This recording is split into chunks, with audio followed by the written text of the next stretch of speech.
Estamos con Jonathan Valdivieso, él es director, parte del Observatorio del Derecho a la Ciudad, y vamos a hablar acerca de los negocios inmobiliarios en la ciudad de Buenos Aires, los negocios de la reta. En este caso vamos a hablar de este proyecto que busca vender los terrenos de la Costanera Norte sin consulta ante la población y con una clara inclinación hacia el beneficio del negocio de algunos pocos, considerando que en la ciudad hay una crisis habitacional, considerando que estas tierras pueden utilizarse para hospitales, para plazas, para espacios verdes, en fin, para un montón de cosas que sumen a la comunidad, que sumen ante las falencias que existen en lo urbanístico, pero estos negocios se concentran simplemente en la especulación. ¿Cómo estás, Jonathan? ¿Qué tal? Buen día. Gracias por la invitación. Contanos un poquito qué es qué es el proyecto, en qué consiste este proyecto que busca vender las tierras de la Costanera Norte, ¿no? Sí, para entender la gravedad de lo que está discutiendo la legislatura porteña actualmente, hay que hacer un poco de historia, donde en los 90 se ha privatizado la mayoría de los sectores de la Costanera Norte, privatizaciones que tenían plazo de 20, 30 años. Luego de esas privatizaciones, la ciudadanía se organizó, luchó para que, finalizadas esas concesiones, la Costanera se transformara en un gran parque público.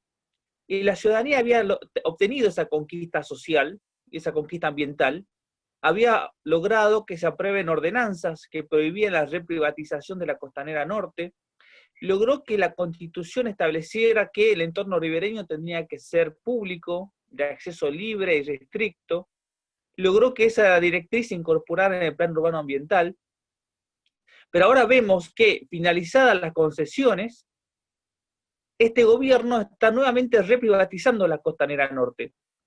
En su momento avanzó con la sanción de lo que se llama la Ley de Distrito Joven, ¿no?, que autoriza justamente la concesión de la Costanera Norte en altos porcentajes. No contento con eso, el año pasado, el 5 de diciembre, votó una ley que autorizó la venta del predio conocido como Costa Salguero, que son 17 hectáreas de tierras públicas ubicadas en la Costanera Sur, que es el sector más amplio, más grande de la Costanera, y que se autorizó ya no su concesión, sino su privatización definitiva, es decir, la venta. Y ahora, esa venta fue condicional. ¿Qué es lo que había establecido la legislatura? Que no se podía vender estos predios hasta que se realizara un concurso de proyectos y hasta que se otorgara una nueva capacidad constructiva, una nueva normativa urbanística a esa zona. Y eso es lo que estamos discutiendo ahora. El concurso de proyectos ya se realizó y en base al concurso ganador se está autorizando una normativa urbanística para construir ese complejo inmobiliario de aproximadamente 75.000 metros cuadrados, 7 hectáreas y media, en Costa Salguero. Es decir, este jueves la legislatura va a tratar la normativa urbanística que ya habilitaría la venta de Costa Salguero. Y esto es sumamente grave para la ciudad de Buenos Aires en varios sentidos. En primer lugar, la normativa de la ciudad, tanto a nivel constitucional como de plan urbano ambiental, establece que las tierras tienen que ser destinadas principalmente a crear nuevos espacios verdes, a crear grandes parques, principalmente las tierras públicas de la costanera, ¿no? Por otra parte, tiene que ser destinada a viviendas sociales o equipamiento urbano. A lo largo de estos 13 años, las tierras públicas que se fueron privatizando no fueron destinadas con estos objetivos, sino fueron destinadas a seguir estimulando la especulación inmobiliaria. Más de 500 hectáreas de tierras públicas se han privatizado en la ciudad de Buenos Aires y en ese contexto hay que analizar esta gestión de la tierra pública, que para nosotros es un avance más de entender la política como el arte de transformar lo público en privado. Y por otra parte, a nivel urbanístico, se había establecido que la ciudad tenía que recuperar esa cultura de ser una ciudad rodeada por ríos, ¿no? Que históricamente ha sido una ciudad construida a espaldas del río. Bueno, se había establecido urbanísticamente que tenía que modificar esta forma de construcción y concebir la ciudad para que vuelva a recuperar la ciudadanía el acceso irrestricto a la costanera y de esa forma mirar al río. Ahora vemos que esa mirada al río va a ser recuperada para sectores de más alto recurso, no para toda la ciudadanía.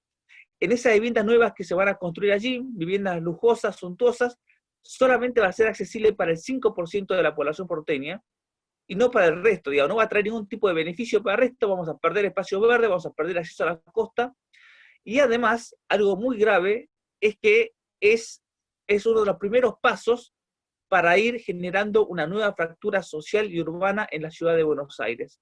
Así como tenemos históricamente la fractura y la desigualdad urbana entre el norte y sur, que está marcada por el eje de la avenida San Juan, ahora se está creando una nueva desigualdad urbana sobre el eje de una línea imaginaria sobre la avenida Libertador. Y así vamos a tener una ciudad hacia el este, que podemos llamar ribereña, que es la ciudad, ese sector de la ciudad que va a recuperar la mirada al río, que va a tener oferta para los sectores más ricos de la ciudad, con la construcción de nuevos edificios lujosos, ya sea estos terrenos en Costa Salguero o los terrenos que ya se vendieron en Parque de la Ciudad. Se construyeron en estos años autopistas justamente para garantizar conectividad en esta zona, como el Paseo del Bajo. Se está avanzando con la nueva construcción de la traza de autopista Ilia. En definitiva, es la expansión de Puerto Madero hacia el norte, ¿no? Es la apropiación del entorno costero, del entorno ribereño, para un cierto grupo de la población, mientras el resto de la ciudad, lo que podríamos denominar una ciudad mediterránea, continúa con los graves problemas de servicios públicos, de la falta de espacios verdes, de la crisis habitacional que la pandemia ha enfatizado y ha hecho más visible y ha profundizado, obviamente, donde el transporte público se encuentra colapsado, donde hay una sobreconstrucción y mientras hay personas que viven en la calle, hay miles de inmuebles ociosos. No, esa ciudad está totalmente sin ningún tipo de planificación y además vemos que el gobierno es previsor con respecto a este sector ribereño, porque ahora está hablando de empezar a construir, por ejemplo, el colector cloacal norte, cuando en el resto de la ciudad, 1 de cada 7 porteños y porteñas sigue careciendo de servicios públicos formales, sanitarios, porque vive o sigue viviendo en barrios populares, ¿no?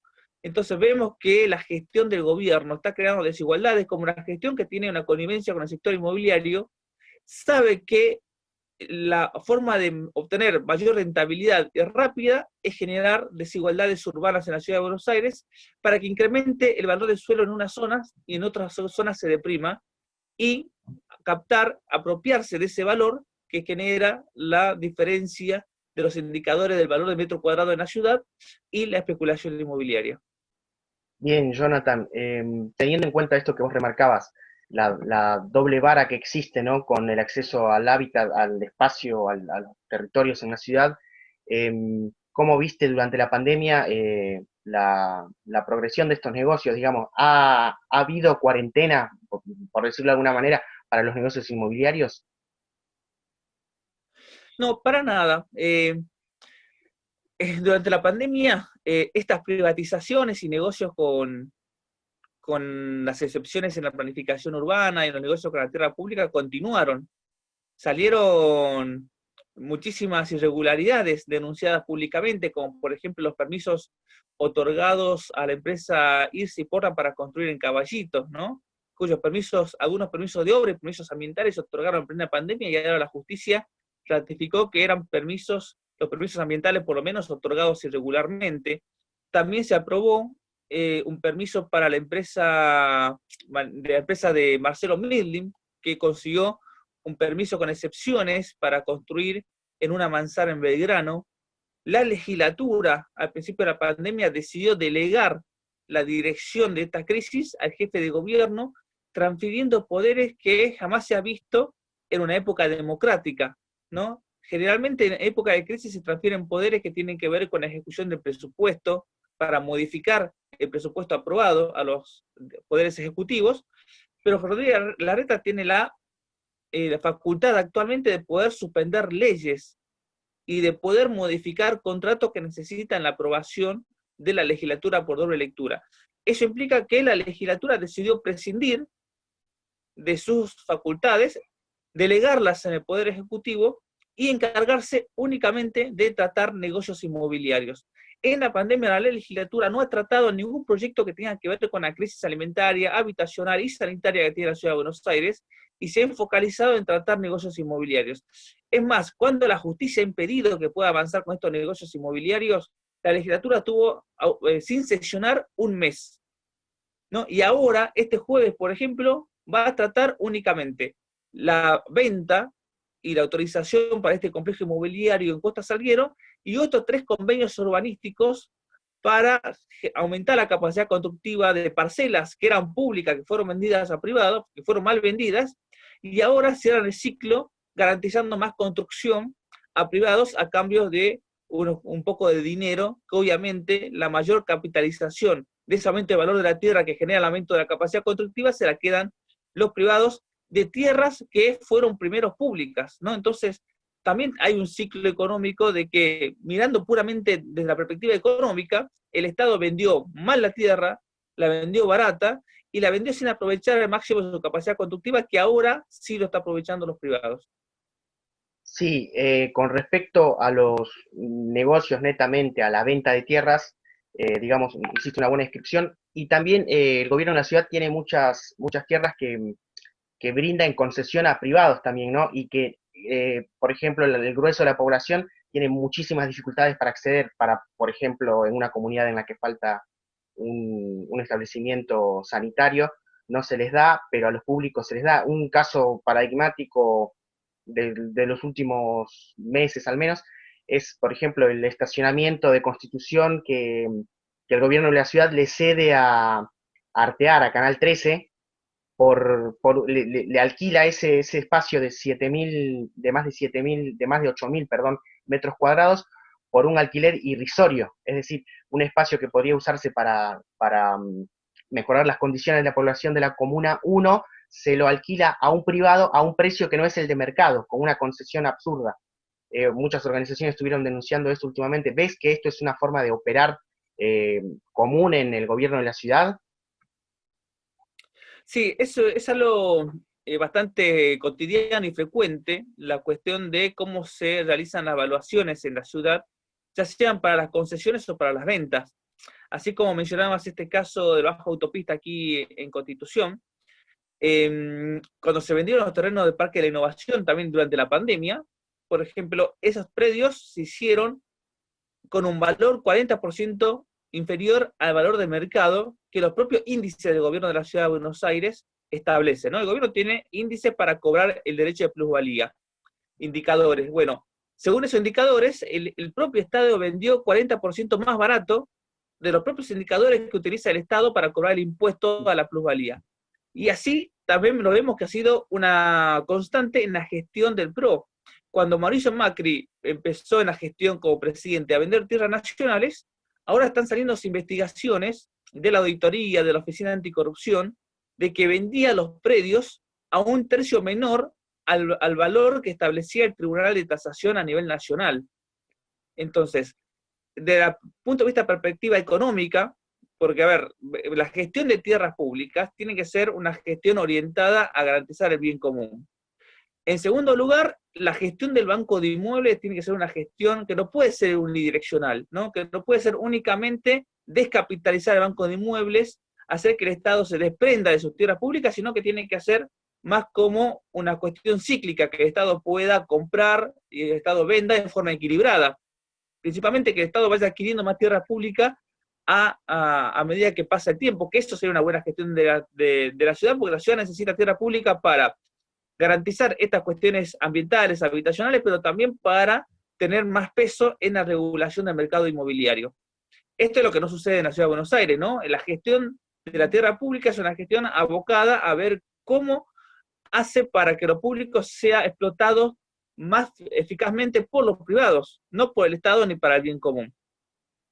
Y en segundo lugar, tiene que ver con justamente la falta de planificación en esa gestión y la falta de participación. Hay muchas tierras públicas que se vendieron sin audiencia pública en la legislatura o sin audiencia pública en el Poder Ejecutivo, que la Constitución establece que se tiene, que cada vez que se va a decidir sobre la tierra pública se tiene que convocar a una audiencia pública, ya sea en la legislatura o en el Poder Ejecutivo. Eso no ocurrió nunca, ¿no? En muchos de los casos. Digamos, el Ejecutivo tendría que convocar a audiencia pública cada vez que quiere vender un terreno antes de enviar los proyectos a la legislatura. Eso no ha sucedido. Y la legislatura en muchos casos, como por ejemplo lo que fue la autorización de la venta de los predios del ex mercado de Hacienda, o los predios donde está ocupado todo el barrio 31, era un procedimiento que necesitaba la legislatura convocar a audiencia pública porque era un procedimiento de doble lectura y tampoco lo convocó. Los mismos predios de Costa Salguero cuando se decidió la venta en diciembre del año pasado, se tenía que haber convocado también a audiencia pública, porque esos predios ya estaban, algunos sectores zonificados como un parque público. Es decir, la decisión de la venta de Costa Salguero implicó la venta de un parque que ya estaba, de un terreno que ya estaba destinado a ser un parque público. Y el plan urbano ambiental dice que además la gestión integral del Banco de Inmuebles tiene que tener instrumentos participativos porque la tierra es uno de los elementos o los recursos más valiosos que tiene la ciudad de Buenos Aires. En una causa judicial, el secretario de Desarrollo Urbano, el arquitecto Álvaro García Resta, por ejemplo, cuando se estaba discutiendo la legalidad de la venta de 80 hectáreas de la ciudad, de 80 manzanas, dijo a la justicia de que no hace falta instancia de participación ciudadana porque la venta de tierras públicas es una cuestión de poca importancia y de poca envergadura para la ciudad de Buenos Aires, ¿no? Esa es la visión diametralmente opuesta que se tiene.